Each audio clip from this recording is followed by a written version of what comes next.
There we go. So Shannon, she leads the largest information security podcast and video series on the web, educating countless individuals about security and privacy for the masses.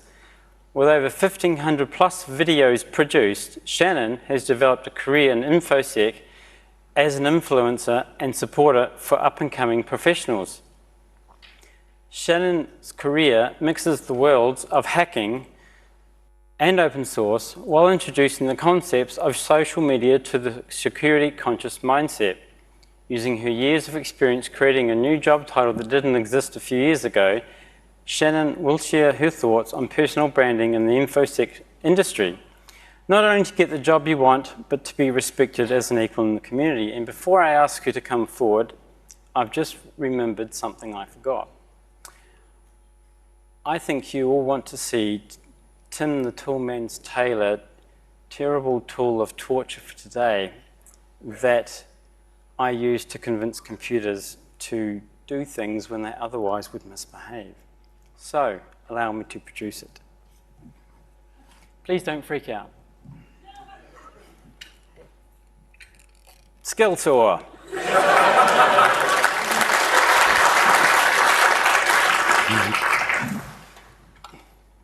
I'll see what's in the shed tomorrow. For the time being, I'd like you all to please to welcome Shannon to the stage.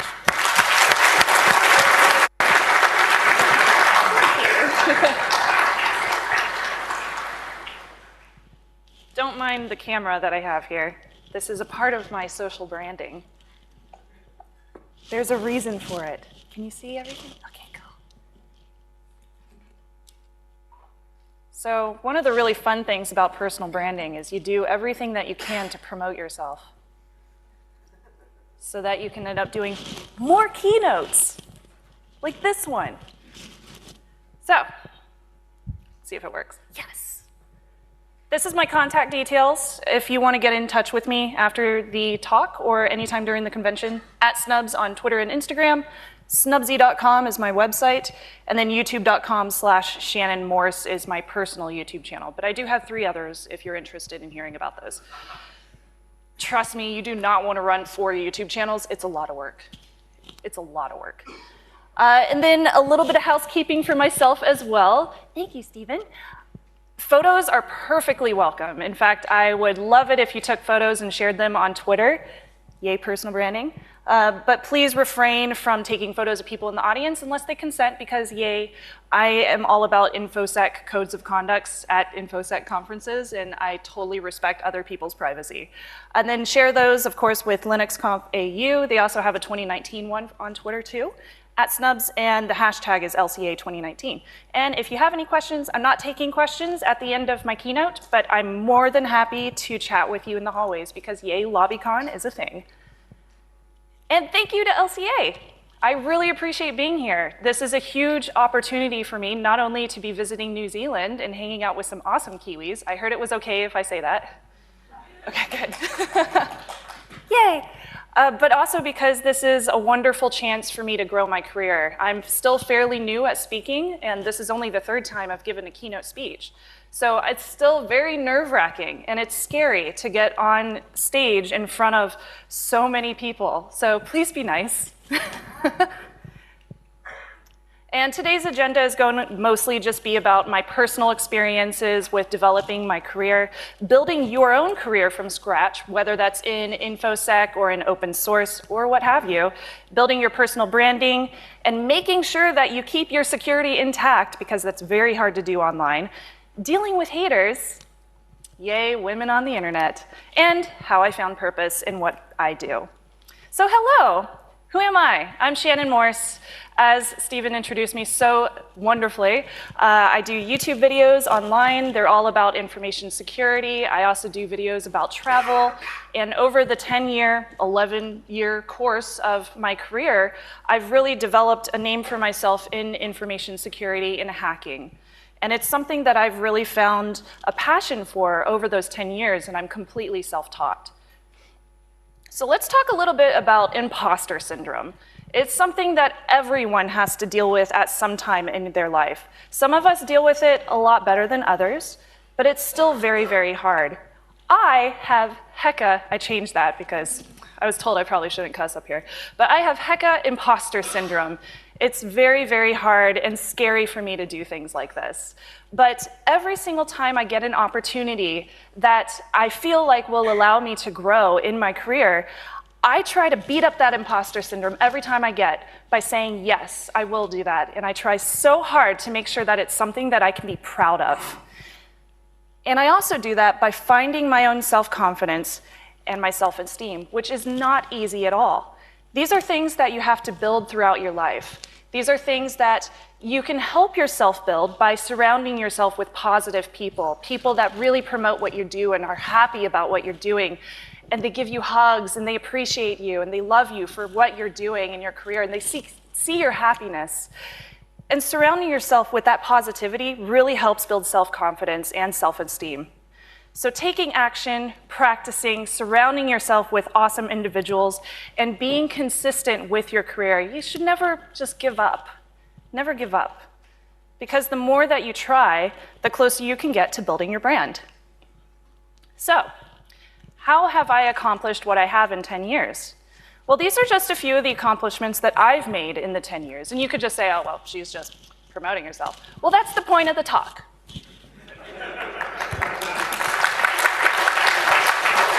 Thank you.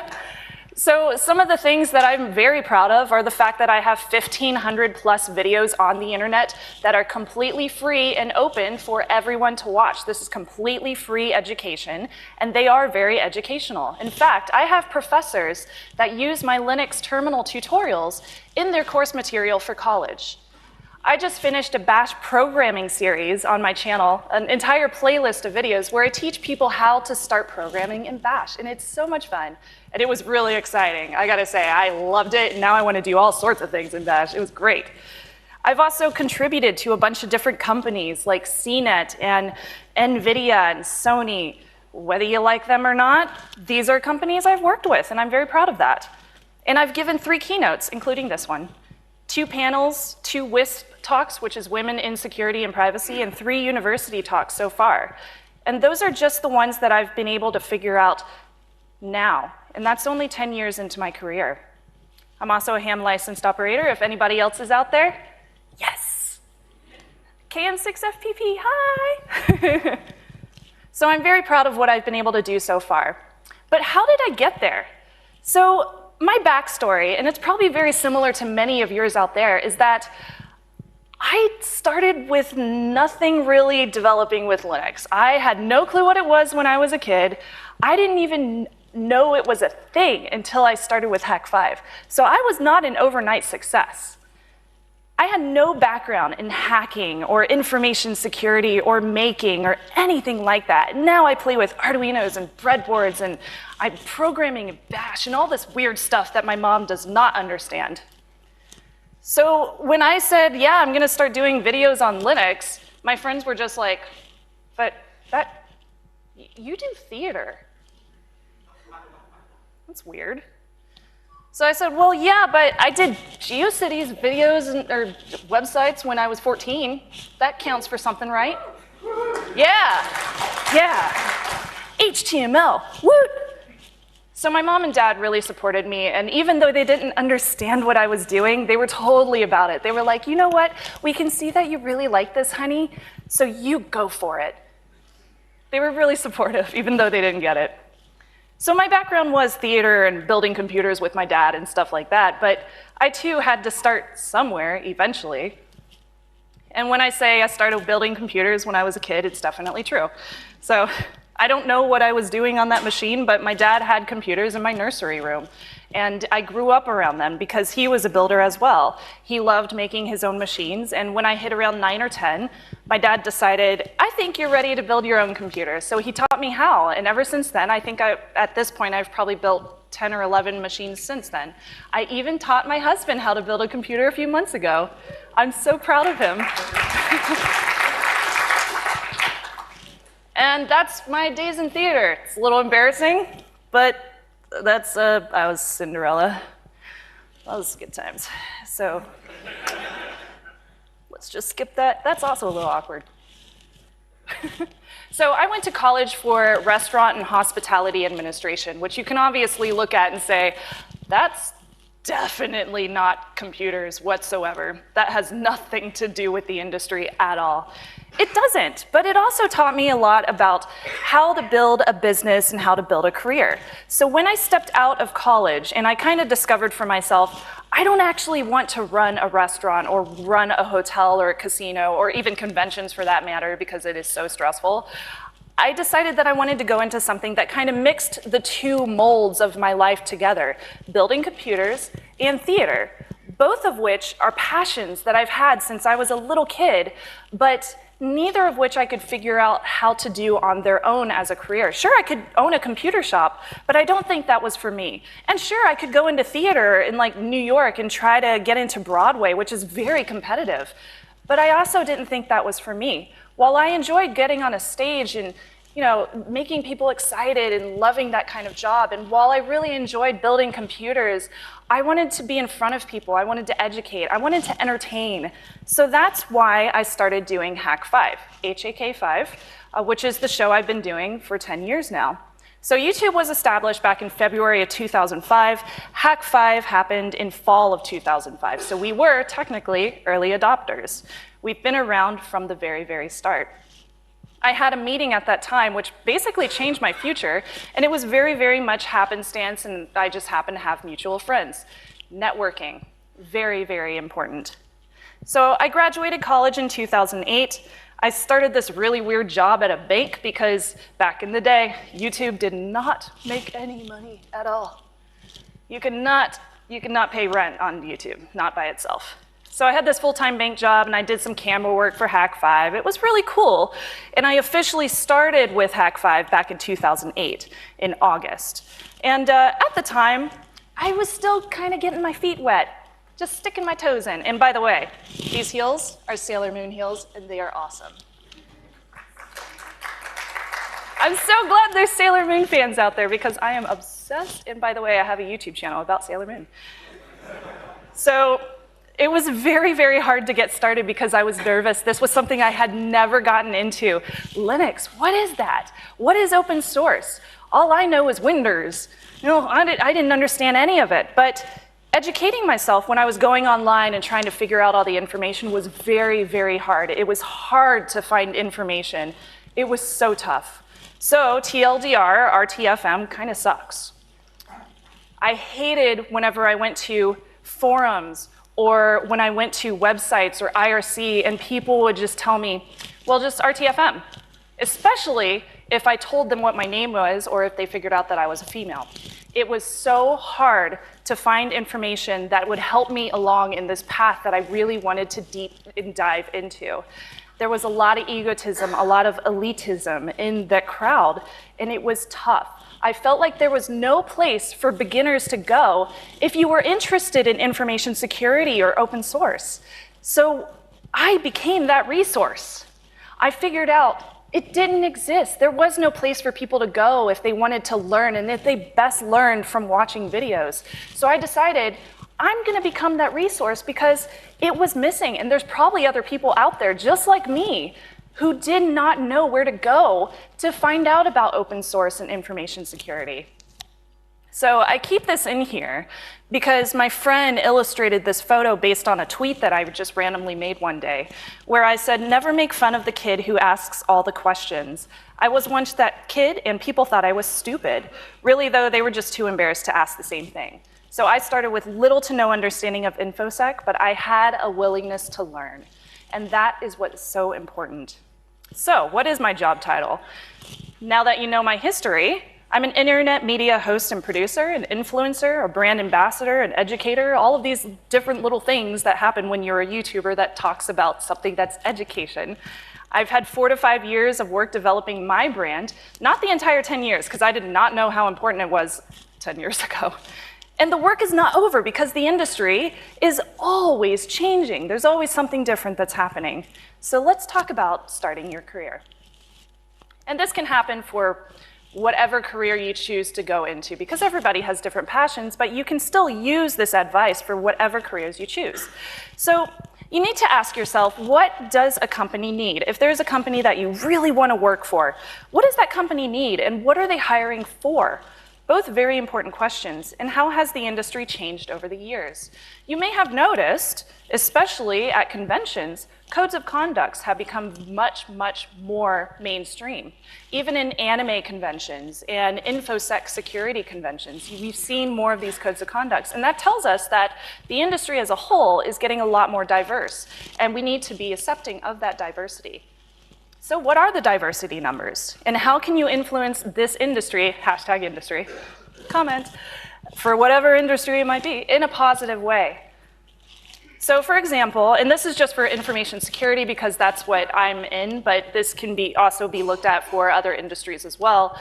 You may be curious about what kind of certifications you need to get into that industry.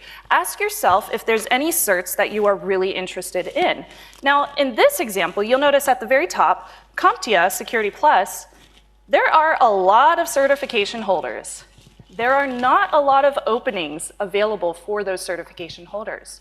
So maybe hold off on the CompTIA Security Plus cert and look at something else like a CISSP, which has almost a 1-to-1 ratio for holders as well as openings at jobs that are requesting those certifications. So take this information into account whenever you're considering how can you get into that job. And you don't necessarily have to get certs. I don't have any certs, and I'm still able to grow a career in information security.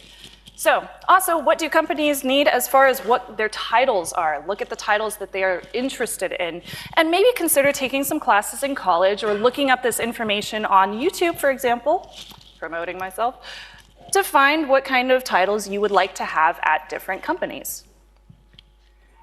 And ask yourself, how has that industry changed over the years? So we noticed that information security has changed a lot in the past couple of years. And it turns out that we're going to need to fill a lot of jobs by 2022. A lot. So they are going to be spending a lot of money and they will need openings, which is why it's so crucial to have people out there who are giving them beginner information so that information security isn't scary, so that it's inviting, so that somebody can go to YouTube and see somebody like them and say, okay, I could definitely enter this career because she's doing that as well. I think I could do it too.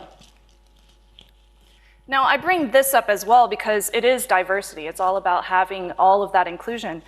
When it comes to cybersecurity, only 11% of the people employed in cybersecurity, at least this is from 2017, is 11%. Those are women. That's it. That's terrible. We need to do so much better.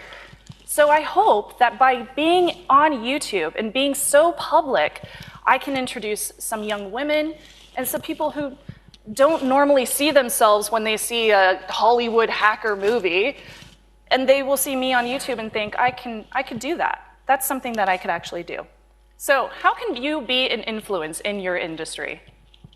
Well, there's a lot of different ways you can, but think about what you want to get good at. And this also goes along with building your career. So you can think about what do you want to learn and get good at? What is your focus? If you want to focus on a very specific platform, a very specific distro, if you will, or for me, if I wanted to focus on information security, but really, really dig into lockpicking, that's what I could do. I love lockpicking, by the way. It's so fun.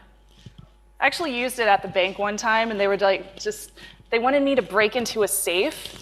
And they were like, well, can you do it under your desk so that the cameras don't catch you doing it? And I was like, yeah, sure, I'll just bring in my lockpicks. And so I sat under my desk on the floor and I picked a lock so that they could open this till. It's like, don't forget your keys, people. Understand your best way to learn. Not everybody is going to subscribe to a YouTube channel. I know that. They're not my target market, and that's okay. You may learn best by getting certifications and having a deadline fixed that you have to hit. And then you get that cert, and everything's good.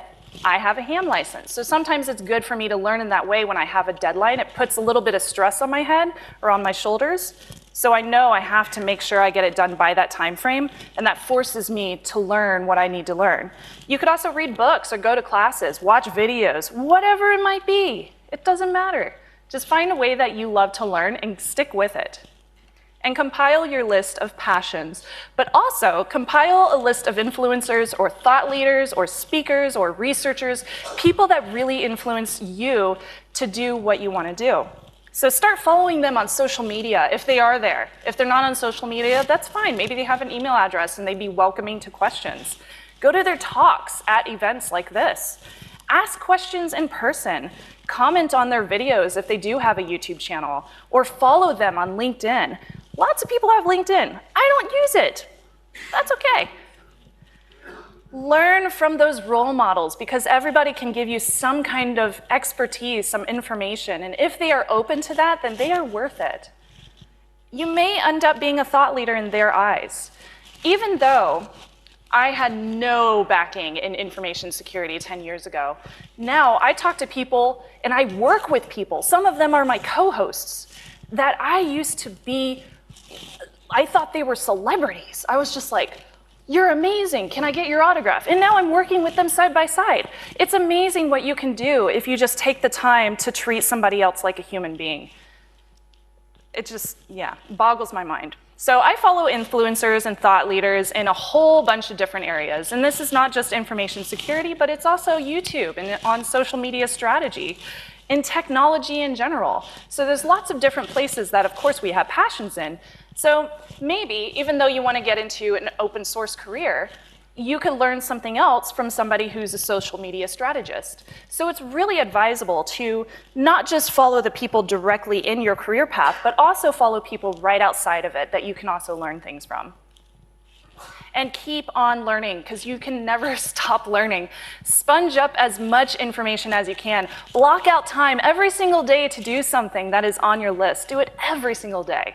No matter what. Make it become a habit. I believe it takes like 30 to 60 days, depending on who you are, to make something into a habit. I'm trying to learn Morse code right now on my phone, and it is so hard. It is so hard. But I'm a ham licensed operator, and my last name is Morse. So I was like, I feel like I should. I feel like I should probably learn Morse code. It's kind of, it's like a family tradition, you know? Make it a routine and never stop learning. Whether that's like learning Morse code on your phone while you're sitting on the toilet, or if it's doing something else, it doesn't matter, just make it a habit. Now, build your business. You're ready. Build that resume. Build it with conviction in mind. Now, I didn't drop out of college, but if I did, I would make sure to put on my resume something like this. Missouri State, 2003 to 2004, hiatus. Major in network admin, minor in philosophy. That's an example, obviously. I majored in restaurant and hospitality administration. But that way, you're not necessarily saying, hey, I flunked out, or hey, I dropped out. It looks much more inviting, and it's much more positive to say, oh, I put this on a hiatus, because it tells them that you didn't continue going to college because you had something else that you really wanted to get into.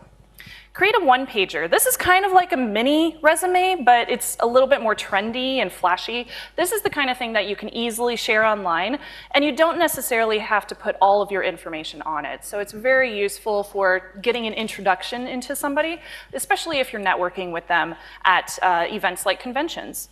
Networking, of course, at conventions, also a wonderful thing to do, and business cards, which are still important. I know we all can just like take pictures of our bands or our lanyards, or we can just take pictures of a business card or whatever it might be, or go to LinkedIn and follow them. But it's still nice to have a business card, because they'll take that home and they will remember that you gave it to them, especially if your picture is on it. So build your platform. Now, you might think that you don't need to have a platform, but I believe that everybody has their own platform. Everyone has something to say, something that's important in life to share with the world.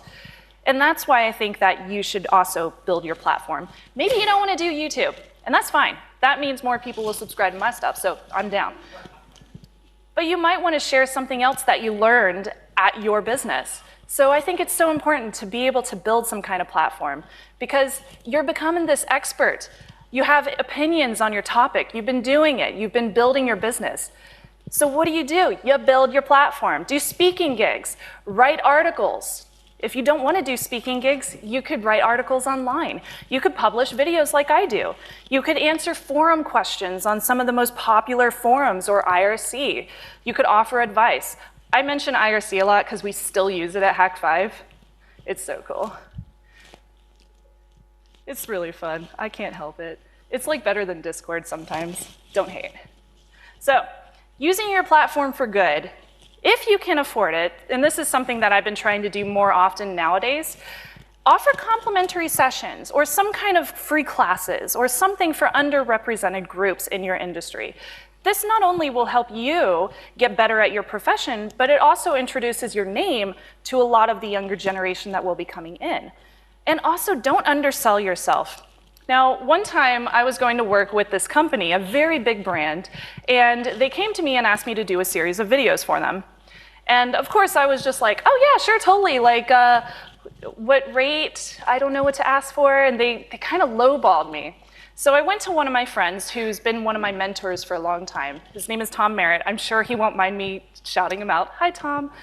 And I said, what do you think I should ask for? What do you think I'm worth? And he was like, well, take what you think you're worth and just double it and see what they say. They accepted it. It was awesome. We naturally think we're not worth what we actually are.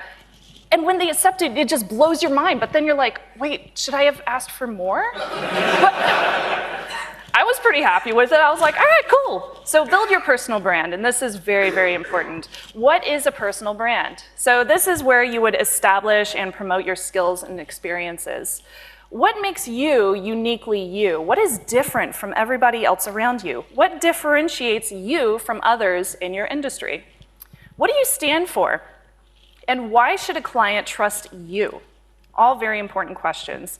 This will end up leading you to interviews, job advances or positions. I'm self-employed, so that doesn't affect me. Partnerships or sponsorships definitely affects me. Speaking engagements, very important. Passive income, that's when you do something online, you stick a little buy it now thing on there, or subscribe now, and then people just subscribe on their own time. That's passive income. Incredible opportunities arise when you build your personal brand. And developing the blocks of your personal brand, your building blocks, this ends up bringing up a few questions. Like, what are your core values, your strengths, your amassed skill sets? List all of these out and try to understand what your skill sets are. What is your training and experience? What are your accomplishments? What are your weaknesses? What do you like and dislike? What do you want to achieve in life? What will it mean to be successful in the near and the distant future? Now, I hate the question, what do you want to do in 5 years? Because I'm like, I want to do this. I love what I'm doing. It's awesome. Anytime somebody asks me that, I feel like they're saying, well, you're not successful, so what do you want to do in 5 years? Because you still need to get better. I do believe I still need to get better, but I'm happy doing what I'm doing. What obstacles have you overcome? What are your passions? What inspires you to succeed? How are you different or unique? And what or who truly makes you happy? Surround yourself with those positive people and write your vision statement. And live by that vision statement, not just write it. Just like codes of conduct, make sure that you are actually living that vision statement, online and offline, very important. And 5 ways to promote your brand. What is your agenda? Make sure that people know your brand through and through. Now, this isn't actually my personal brand, but it gives you an idea of some of the words that I live by. I'm a purple hair hacker who actively promotes and attends cons that stand for diversity. I sponsor cons that have codes of conduct. I speak out about harassment and inequality. I do, if you check my Twitter ever. I educate the newcomers. I welcome all questions. I think every question is an important one. I like pink and purple and glitter and Sailor Moon and candy and Starbucks because I'm totes basic, and that's okay. So self-reflect, understand your personal brand, prioritize your skills and your characteristics and expectations. Avoid anyone who holds you back from your personal brand. And this will allow you to identify how to showcase your own self, your best self, once you understand those strengths and those weaknesses. And you will stand out from your peers and from competition, although I think that nobody is competition. They're actually people you can learn from. Build your tribe of followers and people that support you online. And be human. Have more meaningful interactions with others. All of this happens when you build that personal brand. You establish your credibility, you demonstrate your values, your core values. You elevate your social proof to other people online.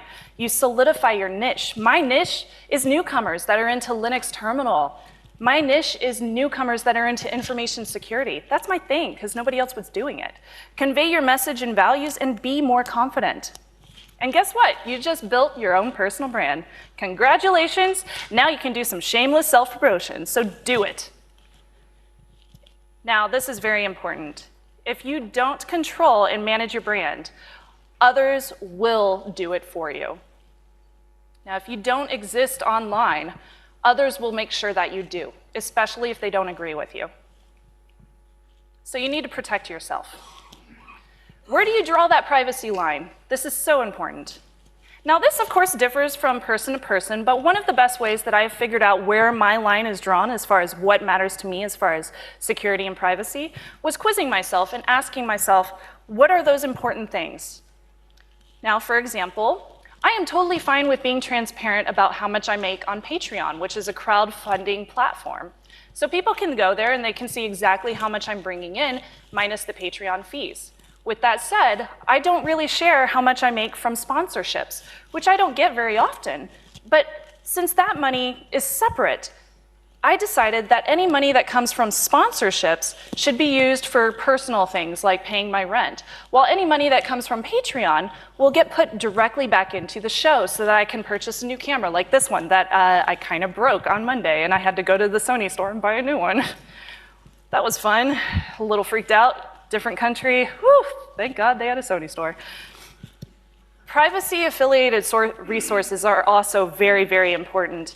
There's joindeleteme.com, which is something I recently joined. It's a wonderful service. It is rather expensive, but they do have coupons during the holidays, so FYI, just check it out. It's amazing. They delete you off of all of the white page websites, the ones that get all of your information and just list it out. People finders, basically. So they delete all that information, which is wonderful. Password managers are wonderful. Different passwords on all sites. You, of course, know that, but maybe somebody doesn't. Two-factor authentication, especially if you're using hardware authentication, like YubiKeys. Or you can use an app if you don't have YubiKeys available to you. I definitely don't support SMS two-factor authentication. I'm sure you know why. And guest versus home networks, especially if you have Internet of Things devices that aren't necessarily secure. Putting those on some kind of guest network will help secure your home network so you don't run into problems.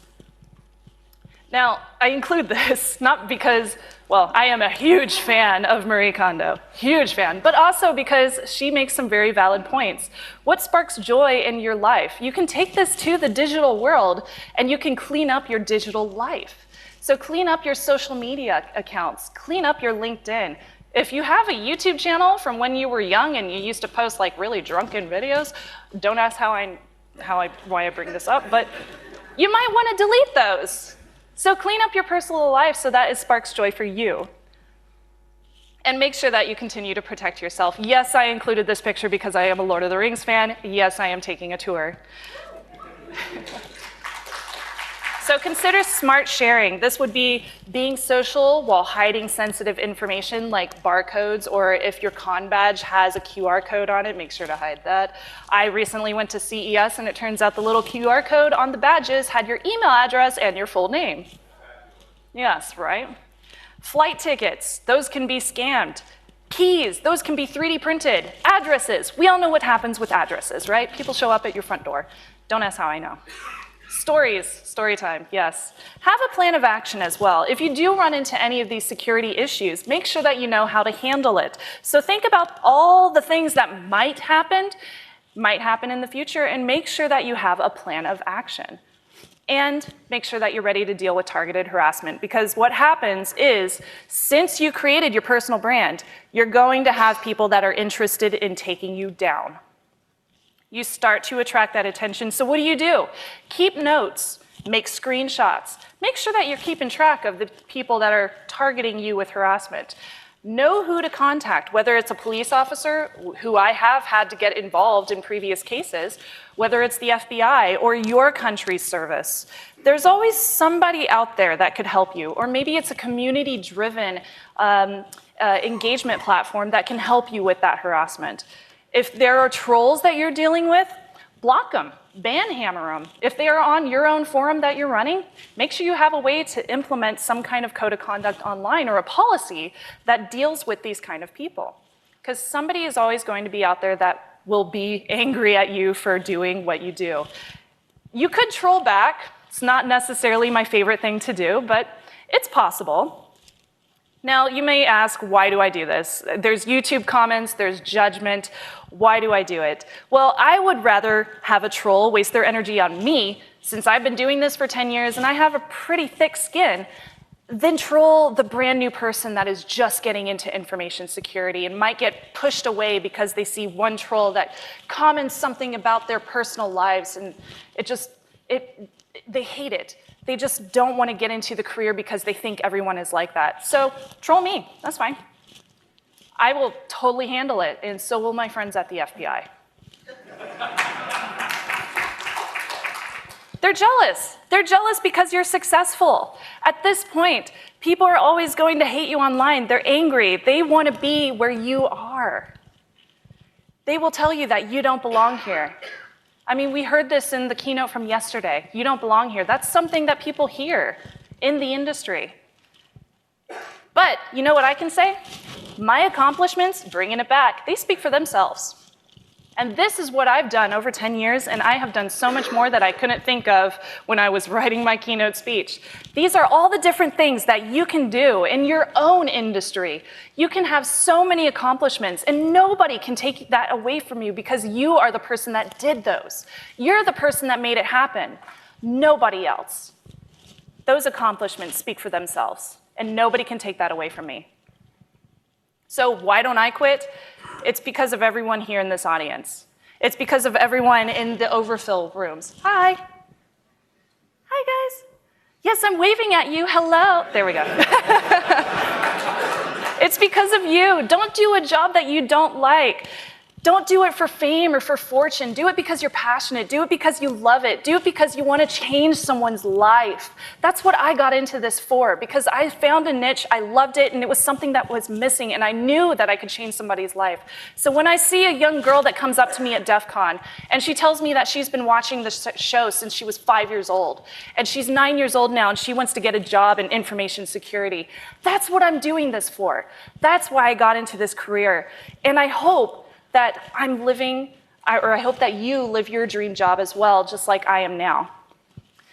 So I just want to say thank you, not just for having me up here, but for giving me a chance to hopefully share my love and my joy of what I do with you. And I really hope that it inspired and motivated you as well to do something that you enjoy and to hopefully change some lives. So, sources for links, questions if you have them, and awesome you are. Thank you.